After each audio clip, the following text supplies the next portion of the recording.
নগাঁও জিলা মৎস্য ব্যৱসায়ী সন্থাৰ সিদ্ধান্তক প্ৰত্যাহ্বান শিৱসাগৰত দল সংগঠনৰ তীব্ৰ প্ৰতিক্ৰিয়া প্ৰয়োজনত উজনিৰ মানুহে নিৰামিষ খাব বুলি দাবী উত্থাপন কৰিছে উজনিত প্ৰতি ঘৰে ঘৰে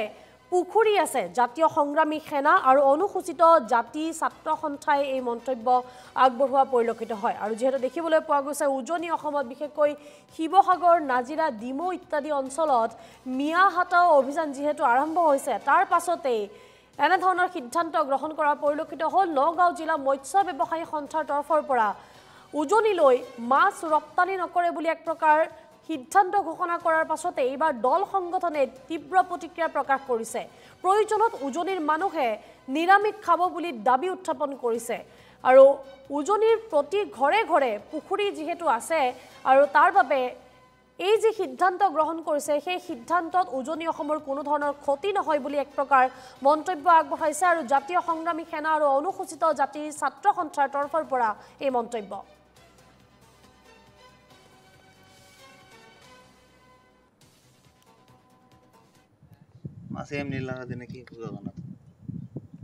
আচ্ছা বহিৰাগত বিৰোধী যি সংগ্ৰাম চলিছে সেই সংগ্ৰাম চলিবই আৰু নগাঁৱৰ পৰা আচলতে যিখন মৎস্য ব্যৱসায়ী আছে তেওঁলোকে আচলতে যিটো বাৰ্তা প্ৰেৰণ কৰিছে এইটো অত্যন্ত মানে হাস্যকৰ এটা কথা কাৰণ তেওঁলোকে ভাবিছে যে নগাঁৱৰ পৰা যদি মাছ নাহে উজনি অসমৰ মানুহে খাবলৈ নাপাব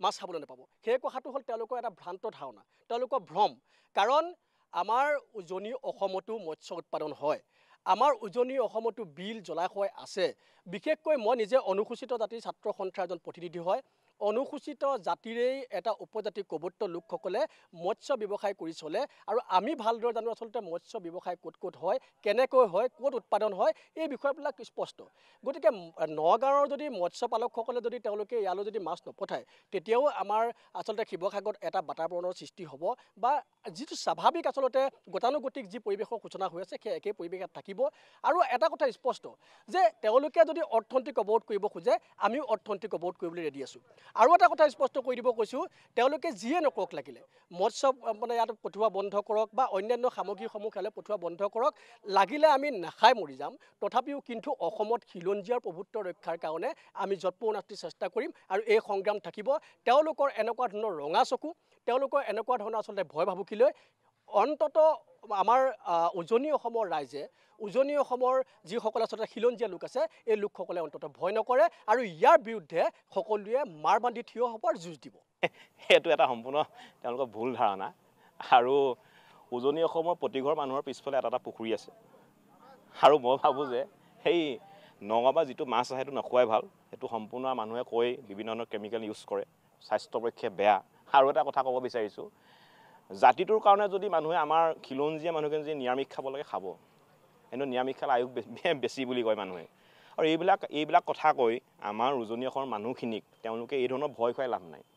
একো ভয় খুৱাই লাভ নাই আমি আমাৰ নিজৰ স্থিতিত অটল হৈ আছোঁ আমি তেওঁলোকক কেতিয়াও কোৱাও নাই যে তেওঁলোক আমাৰ উজনি অসমলৈ আহিব নালাগে ব্যৱসায় বন্ধ কৰিব নালাগে বা ব্যৱসায় বন্ধ কৰিব লাগে এইবিলাক কথা আমি কোৱাই নাই তেওঁলোকে এনেকুৱা এটা পৰিৱেশ তেওঁলোকে সৃষ্টি কৰিব বিচাৰিছে সংঘাত লগাব বিচাৰিছে তেওঁলোকে আৰু তেওঁলোকে এই কথাৰ পৰা আৰু এটা কথা স্পষ্ট হৈ পৰিছে যে আমি যিটো কথা কৈ আছোঁ যে উজনি অসমত গোটেই অৰ্থনৈতিক যিটো আগ্ৰাসন বুলি আমি কৈ আছোঁ এইটো স্পষ্ট হৈ পৰিছে তাৰমানে আজিৰ তাৰিখত উজনি অসমত আপোনাৰ এই সন্দেহযুক্ত নাগৰিকসকলে যদি মাছ নিদিয়ে আমাৰ ইয়াত বজাৰত মাছ নাই যদি শাক পাচলি নিদিয়ে শাক পাচলি নাই যদি কণী নিদিয়ে কণী নাই যদি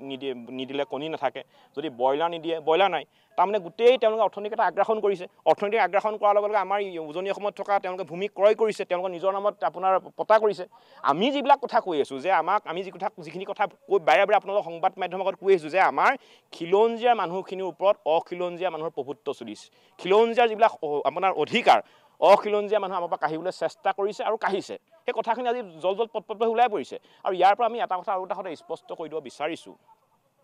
যে উজনি অসমৰ প্ৰতিঘৰ মানুহৰ পিছফালে এতিয়াও এটা পুখুৰী আছে উজনি অসমৰ মানুহ খেতি কৰা মানুহ আমি খেতি কৰি আমি খোৱা মানুহ এতিয়াও আমাৰ পথাৰ আছে আমাৰ পুখুৰী আছে আৰু আমাৰ প্ৰতিজন মানুহ এজন কৰ্মী মানুহ আৰু এইটো চিন্তা কৰি ল'ব নালাগে যে আপোনাৰ সন্দেহযুক্ত মানুহে বা নামনি কোনোবা মানুহে কিবা আপোনাৰ খাদ্য যোগান নধৰিলে উজনি অসমৰ মানুহে নাখাই মৰিব তেনে কোনো কথা নাই আমি তেওঁলোকৰ এই যিটো মন্তব্য দিছে তাক আমি সমবেদনা জ্ঞাপন কৰিছোঁ